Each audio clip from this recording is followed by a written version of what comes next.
So yun po mga laga, talagang nakungan po siya. Yun po sign, nakungan po talaga siya.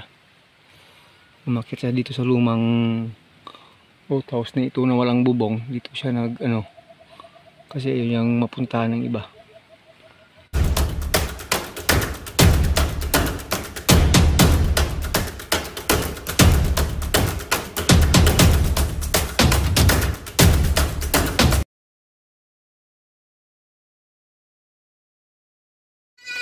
Good day mga kakambing. Meron po tayong bad news ngayong araw. Kasi po nakita ko yung isang kambing ng tatay doon na mga almost 2 months pregnant ay nagle-labor. Dapat 5 months Pero nakikita ko po nagle-labor siya. So pag-usapan po natin kung anong cause niyan.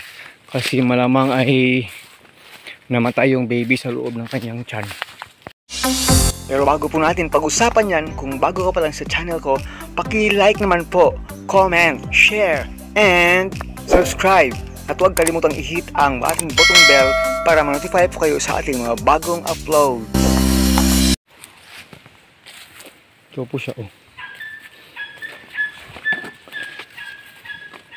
Nag-labor po siya kahit na ayan, umiiri po siya Umiiri po siya. Pero 2 months pa lang yung baby nito. Dapat mag 5 months. Pero pinipressure niyang makalabas. Ibig po sabihin, yung pinaka-tendencies niya po ay namatay yung baby niya sa loob. Premature birth tawag dito. Hindi kaya tawag doon. Ano yung isang term? Sa isang dahilan siguro nakikita ko po, nasuwag po ito kahapon ng malakas.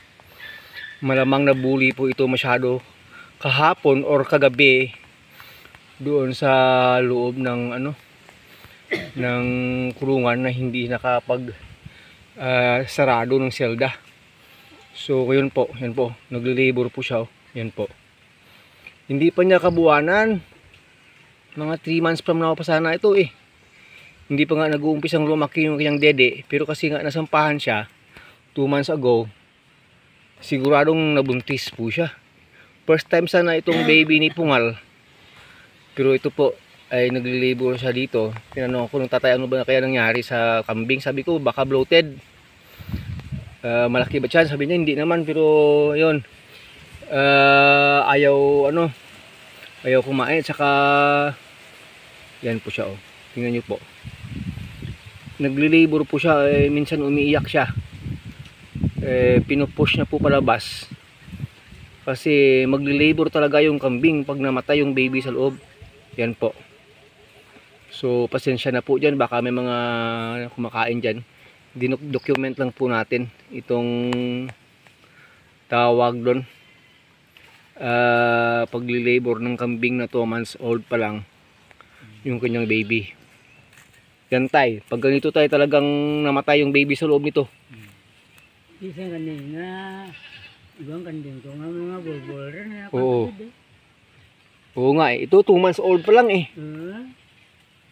Iba to nga may palabas ng kunting tawag ng kunting fluid sa kanya. Ito tawag dun. Namatay yung baby nito sa loob. Pakita natin mamaya kung paano nang mangyayari dito mga kakambing. Ito yung bad news sa kanya. Nagle-labor po talaga. Minsan umiiyak-iyak siya. Mga kakambing yan po. Yan po ang isa sa pinakadahilan na aksidente po siya, nahulog po siya, or tumalon po siyang hindi maganda yung tama, or yung isa sa pinaka pwedeng dahilan po ay nasuwag po siya. Na-stress po siya masyado. Kaya makukunan po ito. Dinudokument natin po. Yan po Ayaw kumain, pero pag napalabas yan, kakain na yan pag napalabas niya. Nagle-labor po siya talaga kasi mga kakambing. Ayaw lang natin disturbuhin. So, pag-usapan po natin ano ba yung magandang gawin pag mayroon tayong kambing na bully. Umiyak-iyak siya po. Yun po. Kasi masakit yan Pag mayroon po tayong mga kambing na bully po, yung unang pwede nating magawa ay pag may mga kulungan tayong iba, separate po natin ng kulungan pag gabi. Pwede rin natin gawing nakatali po siya, siguraduhin lang na hindi siya madisgrasya, yung mga tamang pagtali sa mga inahing kambing na mga bully, para po hindi na po siya makapag pangbuli pa ng ibang kambing. Yun yung pwede natin gawin. Yung pangatlo po natin pwedeng gawin pag talagang masyadong bully po, ibenta nyo na lang, pakatay, ibenta, palitan na lang ng bago. Kasi nga po, hindi po maganda na mayroon po tayong grabing bully na kambing sa ating herd. Gaya po nito, first baby parang naman sana niya na ito, ni pungal. Tinatawag namin siyang pungal kasi nga nakuha yung isang sunga niya, yan, labor siya. Yan po. Nagpo-force labor siya ngayon. Kasi, ayan, nang nag-research tayo konti kasi yun yung dahilan bakit siya pino-force labor. Namatay yung baby sa loob. Hindi po siya pwedeng maintain dyan. Malabas ng dugo konti-konti. Kasi nga po, mapupison po yung nanay pag hindi niya palabas yung baby niya. Kaya napipilitan siyang mag-labor nitong baby niya. Yan po. Sana mapalabas niya na maya-maya konti. Kasi sayang naman sana, no? Kasi yan na nga po, wala tayong magagawa dyan. Hindi naman natin makikita anong pangyayari. Kay tatay po kasi ito, hindi po ito sa akin. First time po yan dito na makita nating nagli-labor yung kambing natin na premature birth. Namatay na makukunan na kambing. Nag-stop po siyang umiri. May lumabas na naman tubig sa kanya ulit. At tinidilaan niya, akala niya anak na niya. Hintayin na natin yung mga kamimi. So yun nga po, no? Sige na lang po. Wala tayong magagawa kung yan talaga mangyayari sa kanya. So yun po mga naga, talagang nakunan po siya. Yun po sign, nakunan po talaga siya.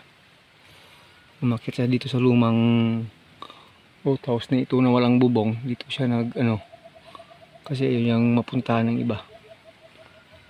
So yan po. Placenta po yan. Napakaliit pa po ng placenta na yan. Nakunan po talaga siya.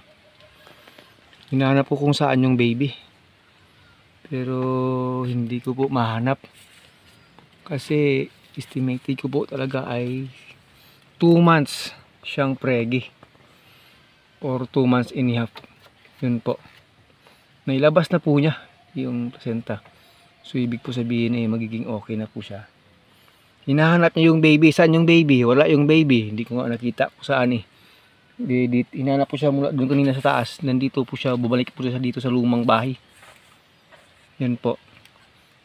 Continuous pa yung konting labor niya. Mga kameme. Yun talaga. Lumabas talaga. Kita na po natin yung ebidensya. Pero on labor pa rin po siya. Nagli-labor pa rin siya pakunti-kunti. Ayan. Umiga na lang po siya dito. Mamaya pakukunan na natin siya ng kumpay kay tatay. Ilagay muna siya sa isang room doon sa kabila na walang sagabal para sa kanya mga kakambing. Yun po. Maraming salamat. Naghihintay po sana ako kung yung baby talaga napalabas o hindi makikita natin. Pero yung nakita po natin parang placenta na yun. Napakaliit ng placenta na yun kasi nga 2 months old pa lang. Hinihintay na natin maubos yung palabas yan para magiging normal na yung kondisyon niya. Baka mamaya mailabas na lahat ng placenta ng yan. Hinanap po natin dun sa iniwanan niyang place. Wala dun yung baby. Malamang na masyadong maliit pa. Kasi kinakain po nila yung mga lumalabas na part ng placenta Baka kasi nakain pa niya yun. Masyadong maliit na hindi niya alam na baby. Yun yung hindi natin alam. Hindi natin nakita Yun po. Siya. Nagre-relax siya. Kasi part pa talaga ng labor niya hanggang ngayon mga langga. Sige po.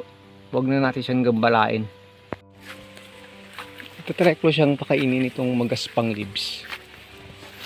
Tinatawag itong magaspang tree dito sa amin. Hindi ko alam kung bakit yun ang term. Kasi ito kinakain ng mga kambing.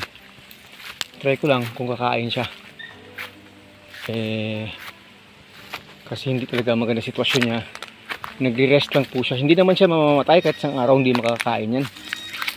Try ko lang kung kakain. Kung kakain siya, oh. Kain ka. Kain ka, oh. Kasi nagli-labor, syempre. Kung sa tao yan, pag nagli-labor ka, parang wala ka rin ganang kumain. Okay. Kumakain siya ng pakunti-kunti. Pakunti-kunti lang talaga. Maghihintay po tayo nang maubos niyang mailabas lahat ng part ng placenta na yan. Para mamaya doon sa goat house niya, doon lang talaga siya nabibigyan ng kumpay doon sa isang room doon. Sa isang shelda doon ng tatay. Yun na lang talaga siguro pwede nating magagawa para sa kanya. Para makapag-rest po siya. Hindi naman siya gutom na gutom. Mataba po kasi itong kambing na ito. Mataba po ito. Kaso yan po, umiiri pa siya. Nang mapaubos na labas lahat ng placenta ng yan. Matagal yung labor niya. Buti na lang napalabas niya dahil pag hindi po, mapupuison po yung ating kambing. Mapupuison po siya. Dagdagan natin mamaya kung anong development po nito sa kanya ng ating video mga kakambing.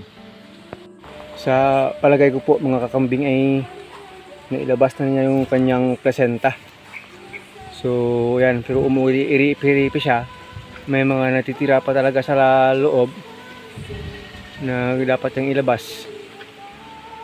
May ilabas yung placenta na ilabas niya. Pero umuwi-iri pa po siya. At parang uulan po. Hindi po natin talaga alam kung ano po yung pwedeng natira dyan. May sanga na nahulog sa kabila. So medyo okay na po ang magiging kalagayan niya mamaya pag nailabas niya lahat mga kakambing. At least ay hindi na siya masyadong mahihirapan. Ayan po, tumayo po siya. Siyempre yung mga natitirang mga placenta or ano yan, mga tawag doon, kakainin niya talaga yan kasi natural po sa kanila ng mga kambing. Kinakain po nila yan. Babalik po yung kanilang lakas ng kanilang katawan. Yun po. So yan po, confirm po, nakunan po siya. Nakunan po ang inahing kambing ng tatay na first time niya siya nang magka-baby. Talagang marapit po yung ating estimation sa nangyayari. So hindi po tayo magtatagal, hanggang dito na lang po siguro. Para po kasing babagsak yung ulan, may bubong na konti yan dito. Yan o, konti lang. Pero pag mamaya, pag hindi niya kinayan dito, uuwi na rin yan ng goat house. Talagang uuwi at uuwi po siya, mga kakambing. Maraming salamat po. Nag-share na po tayo ng mga hindi magagandang balita. Pero sana po ay nakapagbigay na rin ng konting information sa ating lahat. Ganyan po talaga sa buhay farming. Hindi po lahat magaganda. May mga masasama po talaga na nangyayari. Babush, babush, babush.